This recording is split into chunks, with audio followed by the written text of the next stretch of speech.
महोदय, अब तो हमारा तिरंगा झंडा भी हमसे ये पूछने लगा है कि क्या बात है भारत। आजकल फहराने से ज्यादा मैं कफन में दफनाने के क्यों काम आ रहा। आजकल फहराने से ज्यादा मैं कफन में दफनाने के क्यों काम आ रहा। हृदय तो उस दिन फट गया जब बूढ़ी माँ अपने बेटे के चिथड़ों को देखकर बोली कि साहब, आप तो भर्ती में 1 इंच भी कम नहीं लेते, मैं आधा शरीर कैसे ले लूं। महोदय, आज इन मानवाधिकारों के कारण इन आतंकियों के बंगलों की आकाओं की नाकफनी हंसती है और शहीद हुए हमारे जवानों के आंगन की तुलसी रोती है। जब एक शहीद हुए जवान की विधवा की वेदना चीख चीख कर ये कहती है कि प्यार भी भरपूर गया, मांग का सिंदूर गया, नन्हे नौनिहालों की लंगोटियां चली गई, छोटी छोटी बेटियों की चोटियां चली गई और आपके लिए तो एक आदमी मरा है साहब, मेरे घर की तो रोटियां ही चली गई। अब मेरे घर की तो रोटियां ही चली गई। मेरा जल रहा है, आग लगी है सीने में, हुक्मरां सब व्यस्त हैं खून गरीब का पीने में, तो राम मंदिर या बाबरी का पक्ष नहीं मैं लाई हूं, घायल भारत चीख रहा है, चीख सुनाने आई हूं। परम आदरणीय सभापति महोदय, मंचासीन निर्णायक मंडल समिति एवं उपस्थित मेरे प्यारे साथियों, मैं आरक्षी खुशबू चौहान, केंद्रीय रिजर्व पुलिस बल, आज सदन की राय से असहमत होते हुए वक्ता विपक्ष में अपने विचार प्रस्तुत करूंगी। महोदय, दर्द हद से तब गुजरने लगता है जब मेरी आंखों के सामने ताज, पुलवामा, छत्तीसगढ़ में शहीद हुए जवानों के शत विशत अधजले शरीर के टुकड़े, रेत के टीलों से ऊपर जाती लाशों के ढेर और कश्मीर की खून से सनी लाल रंग की सड़कों के दृश्य सामने आते हैं।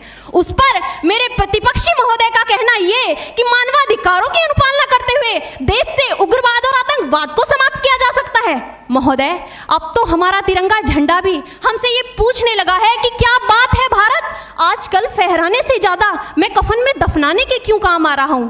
महोदय, हृदय तो उस दिन फट गया जब बूढ़ी माँ अपने बेटे के चिथड़ों को देखकर बोली कि साहब, आप तो भर्ती में 1 इंच भी कम नहीं लेते, मैं आधा शरीर कैसे ले लूं। महोदय, आज इन मानवाधिकारों के कारण इन आतंकियों के बंगलों की आकाओं की नाकफनी हंसती है और शहीद हुए हमारे जवानों के आंगन की तुलसी रोती है। जब एक शहीद हुए जवान की विधवा की वेदना चीख चीख कर ये कहती है कि प्यार भी भरपूर गया, मांग का सिंदूर गया, नन्हे नौनिहालों की लंगोटियां चली गई, छोटी छोटी बेटियों की चोटियां चली गई और आपके लिए तो एक आदमी मरा है साहब, मेरे घर की तो रोटियां ही चली गई। महोदय, किसी भी युद्ध को जीतने के लिए पहल करना सबसे ज्यादा आवश्यक है, क्योंकि इतिहास गवाह है कि पहल करके बड़े बड़े युद्धों के परिणाम बदल दिए गए हैं। परंतु आज मानवाधिकारों के कारण हमारे देश के जवान इस कदर बंधे हुए हैं कि अपनी ड्यूटी पर खड़े होकर भी वो आज पहल करने से डरते हैं, क्योंकि महोदय, भविष्य में उन्हें कटघरे में खड़े होने का डर सता रहा होता है। वो ये जानते हैं कि चाहे एक उग्रवादी की राइफल से निकलने वाली गोली को ये तय करना पड़े या ना पड़े कि वो किसे लगेगी, लेकिन हमारी राइफल से निकलने वाली हर गोली को ये निर्णय लेना पड़ता है कि चाहे वो किसी निर्दोष को लगे, दोषी को लगे या ना लगे, परंतु किसी निर्दोष को नहीं लगनी चाहिए। यदि ऐसा हुआ तो ना तो ये समाज हमें छोड़ेगा, ना ही तिल का ताड़ बनाने वाली ये मीडिया हमें छोड़ेगी।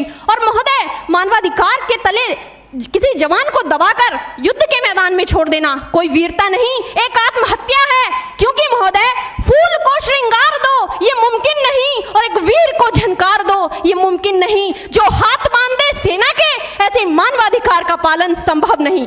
महोदय, आज सत्यनिष्ठा के मार्ग पर चलते हुए भी हमारे देश का जवान इन आतंकवादियों, इन पत्थरबाजों से डरता है, क्योंकि वो जानता है कि उसकी राइफल से निकलने वाली गोली अगर टारगेट को हिट नहीं भी करेगी तो भी 400 मीटर तक जाएगी, और यदि इस बीच वो किसी निर्दोष को लग गई तो महोदय, हमें अपनी नौकरी से हाथ तक धोना पड़ सकता है।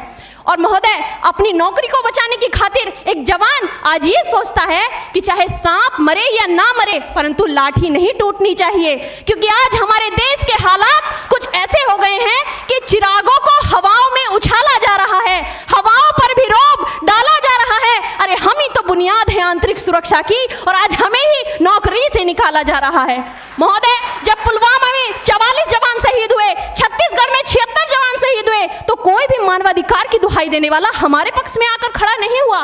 परंतु जब जेएनयू विश्वविद्यालय में एक देशद्रोही के द्वारा भारत तेरे टुकड़े होंगे, अफजल हम शर्मिंदा हैं जैसे देशद्रोही नारे लगते हैं, तो सारे मानवाधिकार के ज्ञाता आकर उसके पक्ष में खड़े हो जाते हैं। तभी तो क्या कहा था उस देशद्रोही ने कि तुम एक अफजल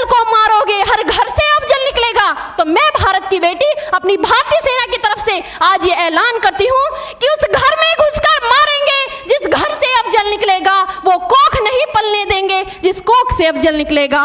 उठो देश के वीर जवानों, तुम सिंह बनकर दहाड़ दो। महोदय, अंत में अपनी वाणी को विराम की ओर ले जाते हुए मैं सिर्फ इतना ही कहना चाहूंगी कि मुझे अफसोस है अपने देश की न्यायिक प्रक्रिया पर, जहां आज भी रात के 12 बजे अजमल कसाब जैसे आतंकी के लिए सर्वोच्च न्यायालय के दरवाजे खोल दिए जाते हैं। ऐसे देश से मानवाधिकारों की अनुपालना करते हुए आतंकवाद और उग्रवाद से कभी नहीं निपटा जा सकता।